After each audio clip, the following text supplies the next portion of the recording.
Class 12 third সেমিস্টারে English বইয়ে Ruskin বন্ডের একটি রোমান্টিক গল্প the night train at the এই গল্পটি আজকের সম্পূর্ণ বাংলা অনুবাদ করে শোনাবো।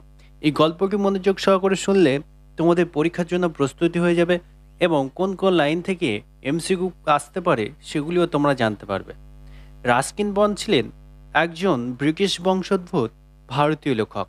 এই রাস্কিন বন্ডের জীবনের বেশিরভাগ সময় কেটেছে হিমালয়ের পাদদেশে, পাহাড় স্টেশনে, এবং তার লেখা সবসময় স্টেশন এবং পাহাড় দ্বারা অনুপ্রাণিত। রাস্কিন বন্ড যখন কলেজে পড়াশোনা করতেন তখন ছুটি কাটানোর জন্য ঠাকুরমার বাড়িতে যেতেন। মে মাসের শুরুতে এবং জুলাই মাসের শেষেতে ফিরে আসতেন এবং এই দেহরাতে যাওয়ার পথে মাঝখানে একটি নির্জন এবং চারিদিকে জঙ্গলে ঘেরা একটি স্টেশন পড়তো যার নাম দেউলি। এই দেউলিতে নির্জন প্ল্যাটফর্ম, কয়েকজন লোকের আনাগোনা।